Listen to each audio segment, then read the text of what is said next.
एक बार की बात है, एक जंगल में खूंखार चील रहती थी। वो चील बहुत ही भूखी थी। वह हर रोज किसी न किसी पक्षी के बच्चे को खा लेती, फिर भी उसका पेट नहीं भरता। और दूसरी तरफ सभी पक्षी अपने बच्चों को उस जालिम चील से छुपा कर रखते थे। आज तो बहुत भूख लग रही है, किसी अच्छे से पक्षी के बच्चे को जाकर खाती हूँ, पर किसके बच्चे खाऊं? सभी पक्षी मुझसे अपने बच्चे छुपाने लगे हैं। कुछ भी हो जाए, मुझे अपनी भूख तो मिटानी होगी। चलो जाकर ढूंढती हूँ, किसी न किसी पक्षी के बच्चे तो मुझे मिल ही जाएंगे, उन्हें मजे से लेकर खाऊंगी। फिर वह चील उड़ते हुए पक्षियों के बच्चों को ढूंढने लगती है। चील को बच्चे ढूंढते ढूंढते सारा दिन गुजर जाता है, फिर भी कोई भी बच्चा नहीं मिलता। चील निराश होकर वापस अपने घोंसले में चली जाती है। अरे टूनी, जब से हमने अपने बच्चों को छुपा कर रखना शुरू किया है, तब से हमारे बच्चे चील नहीं खा रहा। हमारा ये तरीका तो काम आ गया। फिर ऐसे ही रोज चील बच्चे ढूंढने के लिए निकलती। सारा दिन तलाश करने के बाद भी उसे कोई बच्चा न मिलता। वो रोज निराश होकर वापस घर लौट जाती। अरे कितने दिनों से मैं भूखी हूँ, मैं क्या करूँ? अब तो मेरी भूख बढ़ती जा रही है। ऐसा चलता रहा तो मैं भूख के कारण मर जाऊंगी। मुझे कुछ न कुछ तो करना ही पड़ेगा। अरे हाँ, दिन भर ये पक्षी अपने बच्चों को छुपा कर रखते हैं। इसका मतलब दिन भर उनके बच्चे भूखे रहते होंगे। फिर तो ये लोग रात में ही अपने बच्चों को खाना खिलाने के लिए बाहर निकालते होंगे। अच्छा आइडिया है। अभी रात हो रही है, बाहर जाकर देखती हूँ किसके बच्चे बाहर घूम रहे हैं। मुझे जिस किसी के बच्चे हाथ लगेंगे उसे मैं खा लूंगी। जंगल के सभी पक्षियों को पता चल चुका था कि कौवे ने उस चील को बचा लिया है, इसलिए सभी पक्षी अपने बच्चों को छुपा कर रखते थे। लेकिन कालू अपने बच्चों को कभी नहीं छुपाता था, क्योंकि चील ने कालू के वादा किया था कि वो उसके बच्चों को नहीं खाएगी। फिर एक दिन चील शिकार की तलाश में निकलती है। वो काफी देर से कुछ खाने के लिए ढूंढ ही रही थी, पर उसे किसी भी बच्चे नजर नहीं आ रहे थे। अरे बहुत गजब है, आज भी किसी पक्षी का बच्चा क्यों नजर नहीं आ रहा? अब तो रात में बच्चा खाने की गलती कभी नहीं करूंगी, वरना पिछली बार जैसे हालत हो गई तो कौन बचाएगा? कुछ भी करके मुझे दिन में ही किसी का बच्चा ढूंढने होगा। अरे काले काले, ये किसके बच्चे हैं? कैसे बदसूरत दिख रहे हैं। ये बच्चे मेरे कालो दोस्त के तो नहीं हो सकते। उसने तो अपने बच्चों को सफेद बताया था। उन्हें जाकर 1 बाय 1 खा लेने में ही भलाई होगी। चील तेजी से वहां जाकर उन बच्चों को खा लेती है, और तभी वहां पर कालू भी आ जाता है। अरे हरामखोर चील, तूने तो कहा था कि तू मेरे बच्चों को नहीं खाएगी, और तूने ही मेरे बच्चों को खा लिया। मेरा दिमाग ही खो गया था कि मैंने तुझे उस दिन बचाया। तुझे उस दिन मरने दिया होता तो आज ये सब न होता। कालू, तेरा दिमाग खराब हो गया है क्या? तूने तो बोला था मेरे बच्चे बहुत अच्छे और सफेद सुंदर है। ये तो काले काले बच्चे थे। यह फिर तेरे कैसे हो गए? और तेरे बच्चे जैसे थे वैसे मुझे बताना चाहिए था ना। मैंने तो दूसरे बच्चों को खा ली थी। तूने अपनी पहचान गलत बता दी थी। उसमें मेरी क्या गलती है? और अगर अब ज्यादा बोलेगा ना तो तुझे भी खा लूंगी। चुपचाप बैठा रहे, मैं अभी जा रही हूँ, लेकिन ज्यादा बड़बड़ की तो तेरा भी यही हाल होगा। फिर वह चील वहां से चली जाती है। तभी टूनी चिड़िया कालू कौवे के पास आती है और कालू से कहती है, कालू, इसमें गलती तुम्हारी है। तुमने सबसे पहले तो उस जालिम चील को दलदल में से बचाया, और फिर जब तुम्हें अपने बच्चों की पहचान देने के लिए उसने कहा तो तुमने अपने बच्चों की पहचान गलत बताकर अपने आप को और अपने बच्चों को अच्छा दिखाने की कोशिश की, और तुमने अच्छे दिखाने की कोशिश में ही आज अपने तीनों बच्चों को खो दिया है। लेकिन याद रखो, हम जैसे हैं वैसे ही रहेंगे। हमारी पहचान कभी किसी को गलत नहीं बतानी चाहिए। हमें अपनी पहचान कभी छुपानी नहीं चाहिए। यह सब तुम्हारे झूठ की वजह से हुआ है। अब सजा भुगतो। तुम्हारी झूठ की वजह से वो चील धोखे में आ गई और उसने तुम्हारे बच्चे खा लिए, वरना उसने तो तुम्हें वादा किया था तुम्हारे बच्चों को नहीं खाएगी, लेकिन तुम्हारे झूठ की वजह से आज ये सब हुआ। अब मैं एक दोस्त होने के खातिर तुमसे कहती हूँ कि संभल जाओ और एक नई जिंदगी शुरू करो। दोस्तों, कालू कौवे को उसके झूठ बोलने की सजा मिल गई। जंगल के सभी पक्षियों को पता चल चुका था कि कौवे ने उस चील को बचा लिया है, इसलिए सभी पक्षी अपने बच्चों को छुपा कर रखते थे। लेकिन कालू अपने बच्चों को कभी नहीं छुपाता था, क्योंकि चील ने कालू के वादा किया था कि वो उसके बच्चों को नहीं खाएगी। फिर एक दिन चील शिकार की तलाश में निकलती है। वो काफी देर से कुछ खाने के लिए ढूंढ ही रही थी, पर उसे किसी भी बच्चे नजर नहीं आ रहे थे। अरे बहुत गजब है, आज भी किसी पक्षी का बच्चा क्यों नजर नहीं आ रहा। अब तो रात में बच्चा खाने की गलती कभी नहीं करूंगी, वरना पिछली बार जैसे हालत हो गई तो कौन बचाएगा। कुछ भी करके मुझे दिन में ही किसी का बच्चा ढूंढने होगा। अरे काले काले, ये किसके बच्चे हैं? कैसे बदसूरत दिख रहे हैं। ये बच्चे मेरे कालो दोस्त के तो नहीं हो सकते। उसने तो अपने बच्चों को सफेद बताया था। उन्हें जाकर 1 बाय 1 खा लेने में ही भलाई होगी।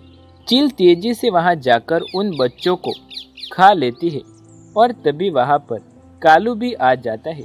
अरे हरामखोर चील, तूने तो कहा था कि तू मेरे बच्चों को नहीं खाएगी और तूने ही मेरे बच्चों को खा लिया। मेरा दिमाग ही खो गया था कि मैंने तुझे उस दिन बचाया। तुझे उस दिन मरने दिया होता तो आज ये सब न होता।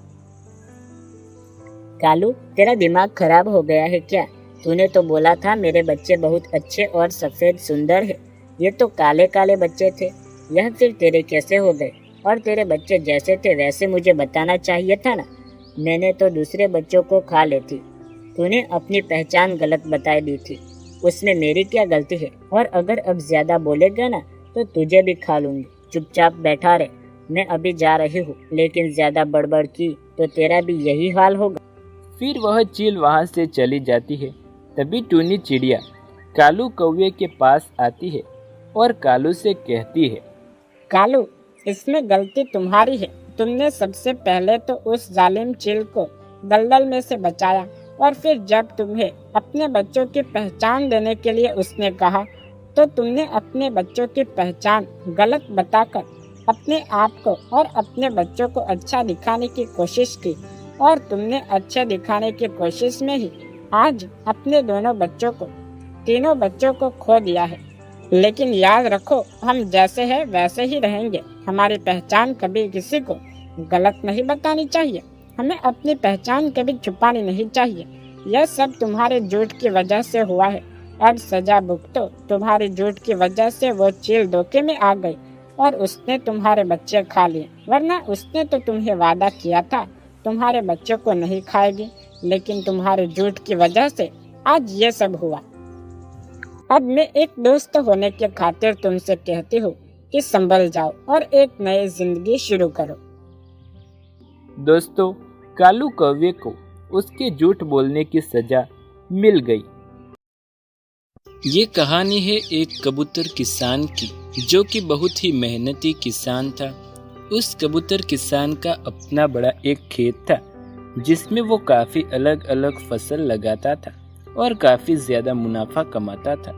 कबूतर का खेत बहुत ही ज्यादा हरा भरा था, क्योंकि कबूतर अपने खेत का ख्याल बहुत अच्छे से रखता था। लेकिन कबूतर का दिल बहुत ही छोटा था। वह अपने खेत से कोई भी दाना या फिर फल किसी पक्षी को खाने के लिए नहीं देता था, और अगर कोई पक्षी उसके खेत में चोरी करने के लिए आता, कबूतर उस पक्षी को बहुत ज्यादा मारता था और उसे भगा देता था। मेरा खेत कितना हरा भरा है, ये सब मेरी मेहनत की वजह से हुआ है, और मेरे खेत में अलग अलग फसलें भी लगी हुई है, लेकिन मैं फसल का एक भी दाना पक्षियों को खाने के लिए नहीं दूंगा, क्योंकि ये फसल मेरी है। मैं अपनी फसल का दाना पक्षियों को मुफ्त में क्यों खिलाऊं? अब तो मेरा खेत पहले से भी ज्यादा हरा भरा हो गया है। अब मुझे पहले से ज्यादा अपने खेत की रखवाली करनी चाहिए। उस कबूतर के पास हमेशा एक डंडी हुआ करती थी।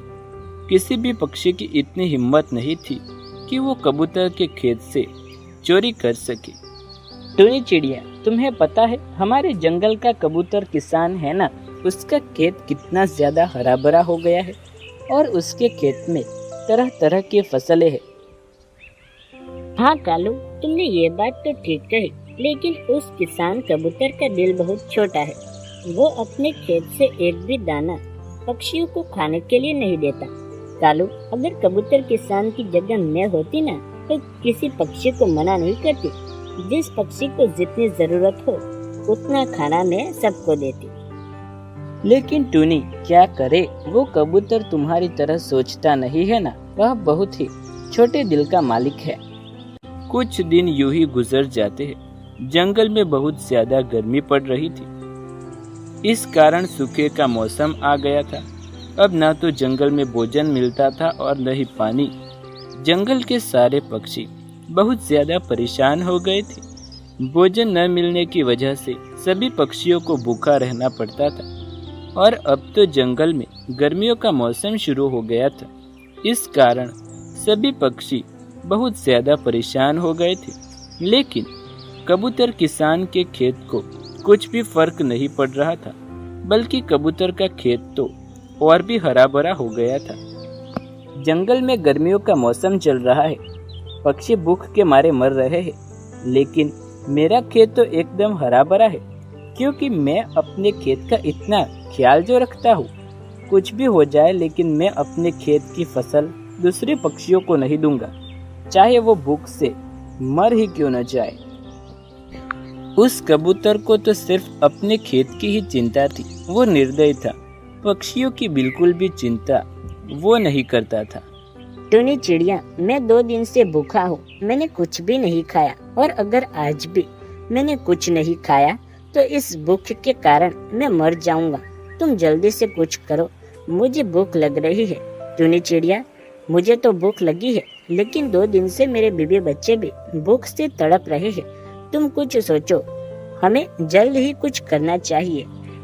मेरी भी हालत तुम लोगों के जैसी ही है। मैंने भी 2 दिन से कुछ भी खाना नहीं खाया, मुझे भी बहुत भूख लग रही है। अब कुछ करना ही पड़ेगा, वरना हम सभी पक्षी इस कारण भूख से मर जाएंगे।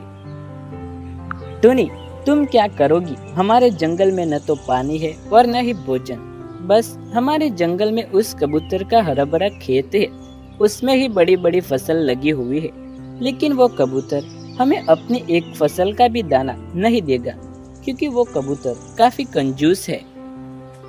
कालू कौवे, मैं उस कबूतर के पास जाती हूँ और मैं उसे समझाती हूँ कि हमारे जंगल में थोड़ा सा भी भोजन नहीं है और सभी पक्षी भूख के कारण मर रहे हैं। यकीनन वो कबूतर हमें खेत की थोड़ी फसल तो दे ही देगा, इससे हम सब पक्षियों का पेट भर जाएगा। कोशिश करके देख लो टूनी, मुझे नहीं लगता कि वो तुम्हारी बात मानेगा। टूनी चिड़िया कबूतर किसान के पास चली जाती है। टूनी चिड़िया, तुम मेरे खेत में क्यों आई हो? अगर तुम मुझसे फसल मांगने के लिए आई हो तो अभी यहाँ से निकल जाओ। मैं अपने खेत की एक भी फसल किसी को नहीं दूंगा। देखो कबूतर, इस समय हमारे लिए बहुत खराब चल रहा है। चारों ओर गर्मियाँ हो रही है, सभी पक्षी बहुत परेशान हो गए हैं। हमने 2 दिनों से कुछ भी खाना नहीं खाया, और यदि कुछ न खाया तो हम मर जाएंगे। कृपया करके कबूतर हमको कुछ भोजन दे दो, वरना हम सभी मौत के घाट उतर जाएंगे। वैसे भी कुछ ही दिनों में बारिश का मौसम आ जाएगा। बारिश होने के बाद हमें इतनी कठिनाई का सामना नहीं करना पड़ेगा। हमारे जंगल की तरफ सब भोजन ही भोजन हो जाएगा। टूनी चिड़िया, मैंने कह दिया ना, मैं एक भी फसल तुम्हें अपने खेत से नहीं दूंगा, मतलब नहीं दूंगा। तुम यहाँ से चली जाओ, वरना मुझे मजबूरन ये डंडी से तुम्हें मारकर भगाना पड़ेगा। कबूतर के ऐसे व्यवहार से टूनी चिड़िया वहाँ से उदास होकर चली जाती है। टूनी चिड़िया, क्या हुआ? कबूतर के सामने तुम्हें भोजन दिया कि नहीं दिया? तुमने कबूतर को बताया था कि हमें भोजन की जरूरत है। नहीं, हमारी आशाओं पर पानी फिर गया। उस किसान कबूतर ने हमें एक भी अनाज का दाना देने से मना कर दिया। उसका दिल तो कितना छोटा है। मुझे तो यकीन हो गया कि वो कबूतर अब हमें फसल नहीं देगा, क्योंकि उसके पास इतनी ज्यादा फसल है, उतना बड़ा खेत है, लेकिन वो किसी की मदद करने के लिए तैयार नहीं। क्या फायदा ये सब करने का। टुनी, मैंने तो तुम्हें पहले से ही कहा था ना कि कबूतर हमें भोजन नहीं देगा, लेकिन तुम उस कबूतर के पास चली गई थी। देखा, इस बात का अंजाम वो बहुत ही अभिमानी है। वो हमें भोजन कभी नहीं देगा।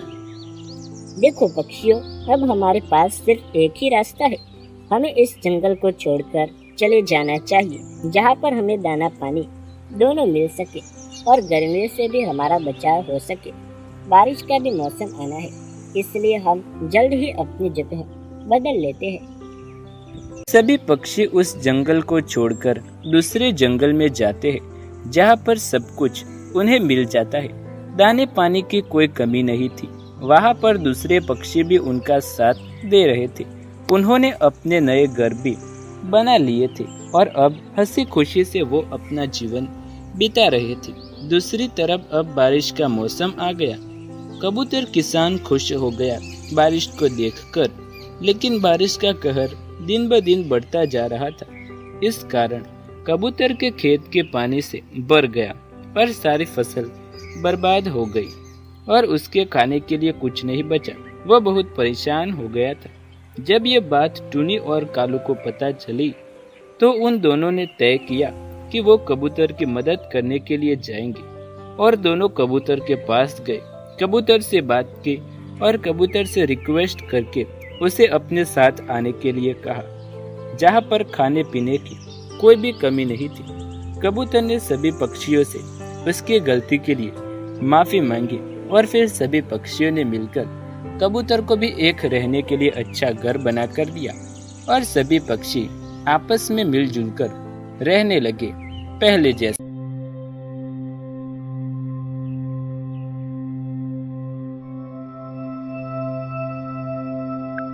टुनी, हम सब पास वाले जंगल में जा रहे हैं। कल ही संदेश आया था, वहाँ पर एक बहुत बड़ा मेला लगने वाला है। हम सबको इनवाइट किया गया है। वहाँ के पक्षियों ने, मुझे तो सोचकर ही बहुत अच्छा लग रहा है। बड़ा मजा आएगा हमें वहाँ पर। तुम भी जल्दी जल्दी तैयार हो जाओ। कबूतर भैया, आपको तो पता है बंटी अभी तक कितना छोटा है और उसकी तबीयत भी कल से ठीक नहीं है। मैं इतना लंबा सफर तय नहीं कर सकती। तो उसमें चिंता की क्या बात है, हम सब है ना तुम्हारे साथ। वह सब तो ठीक है, लेकिन कबूतर भैया, मैं नहीं आना चाहती कि आप सब मेरी वजह से परेशान हो। आप तो एंजॉय करने जा रहे हैं, वहाँ जाकर भी आप मेरी वजह से परेशान रहे तो क्या फायदा। आप चले जाए, कोई बात नहीं, मैं रह लूंगी। वैसे भी 2 दिन की तो बात है। मैं अपनी अगली बार अपने बंटी के साथ जरूर आऊंगी, ये मेरा वादा रहा आपसे। अच्छा चलो, तुम्हारी मर्जी। अगर तुम साथ होती तो ज्यादा मजा आता। तुम अपना और बंटी का ख्याल रखना, हम जल्द ही वापस आ जाएंगे। अच्छा कबूतर भैया, आप सही सलामत जाए और सही सलामत वापस आ जाए। कालू को मत बताना कि हम दूसरे जंगल में जा रहे हैं। हम उसे साथ लेकर नहीं जाएंगे। तुम्हें तो पता है पिछली बार उसने बाहर चोरी करके हमें कितना शर्मिंदा किया था। और तुम भी ज्यादा मुंह मत लगाना कालू से। अच्छा कबूतर भैया, बेफिक्र होकर जाए। मैं नहीं बताऊंगी कालू को कि आप दूसरे जंगल में गए हैं। फिर कबूतर वापस अपने घर चला जाता है।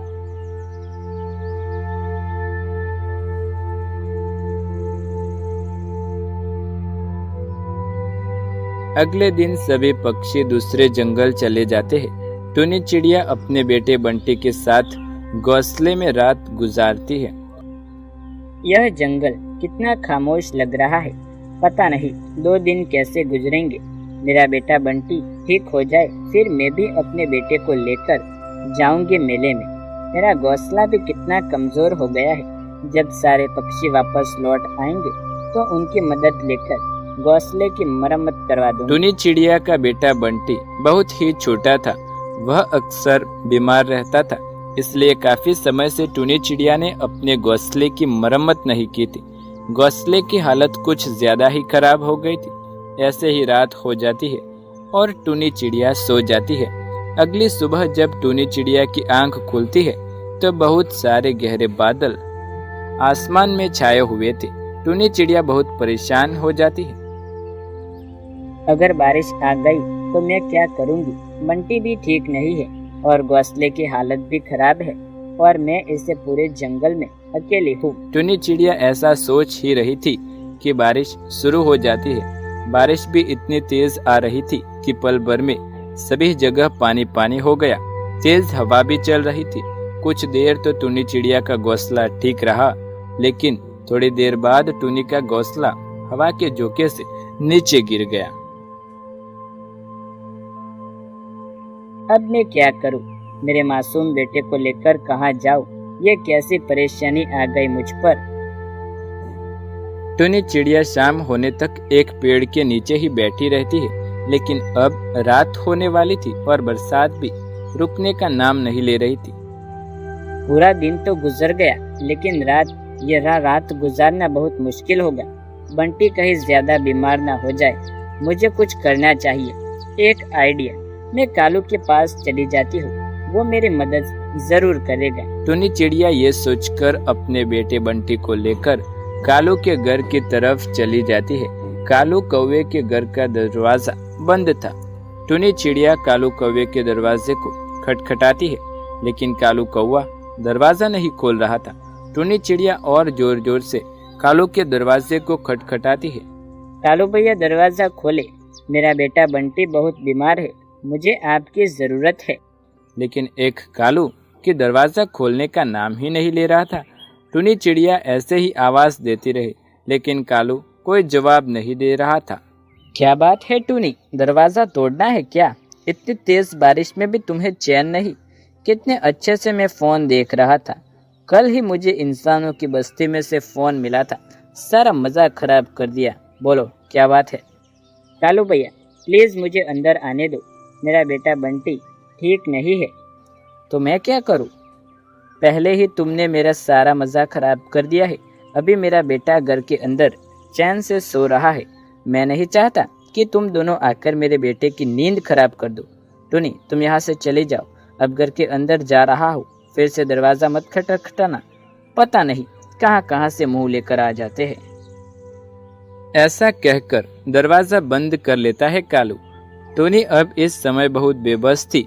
फिर अचानक से टूनी को एक विचार आया। क्यों ना मैं कबूतर भैया के घर में चली जाऊं? ये ख्याल मेरे दिमाग में पहले क्यों नहीं आया? टूनी चिड़िया बिना समय बर्बाद किए बंटी को लेकर कबूतर के घर चली जाती है। ज्यादा बारिश में भीगने की वजह से बंटी और भी बीमार हो गया था। उसे बुखार पहले से भी ज्यादा तेज हो गया था। टूनी चिड़िया सारी रात जागकर गुजारती है। अगले दिन भी बरसात ऐसे ही हो रही थी। कबूतर के घर पर थोड़ा सा दाना पानी पड़ा हुआ था। बंटी को बुखार थोड़ा कम हुआ। टूनी चिड़िया थोड़ा सा दाना पानी बंटी को खिलाती है और खुद भी खाती है। बाकी बचा कुचा अपने बेटे के लिए रखती है। ये भी दिन यूं ही गुजर जाता है। दूसरी तरफ सभी पक्षी बहुत मजे से घूम रहे थे। वह जंगल भी बहुत सुंदर था। उनका तो वहां आने से मन ही नहीं कर रहा था। आज हमें घर लौट जाना चाहिए। टूनी चिड़िया घर पर अकेली है और उसका बेटा बंटी भी बहुत बीमार है। कबूतर भैया, आज का दिन यहाँ रह लेते हैं। पता नहीं अब कब आने को मिलेगा यहाँ पर। आज का दिन तो है, चलो एंजॉय करते हैं। और फिर कबूतर भी मान जाता है। अगले दिन जब सभी पक्षी मेले से लौट रहे थे तो वह सीधे टूनी चिड़िया के घर की तरफ जाते हैं। चिड़िया का घर तो टूट पड़ा है। लगता है बहुत तेज बारिश हुई थी हमारे जंगल में। लेकिन टूनी कहाँ गई? हमें उसे अकेले छोड़कर नहीं जाना चाहिए था। पता नहीं उसकी क्या हालत हुई होगी। कबूतर, आप परेशान मत हो, टूनी बिल्कुल ठीक होगी। मुझे पूरा विश्वास है कि वो हमारे घर पर किसी बसेरा लगाए हुए होगी। चलो हम सबसे पहले आपके घर पर चलते हैं और देखते हैं कि टूनी किस हाल में है। पता तो चलेगा कि टूनी कहाँ पर है। मैंने टूनी तुमसे कहा था ना, वो कालू बहुत मतलबी है। तुम्हें पहले ही मेरे घर पर आ जाना चाहिए था। उससे मदद मांगना ही बेकार है। तुम बोलो टूनी, अब तुम्हारा बंटी कैसा है? अब बंटी बिल्कुल ठीक ठाक है। आपके घर पर बुखार की वो दवा थी, मैंने बंटी को खिला दी। अब वो पहले से अच्छा महसूस कर रहा है। टूनी, तुम चिंता मत करो। हम सभी पक्षी मिलकर तुम्हारे लिए एक मजबूत घर बनाएंगे, जो तेज बारिश में भी वैसे के वैसे ही खड़ा रहेगा और तुम्हें किसी भी तरह की कोई परेशानी नहीं होगी।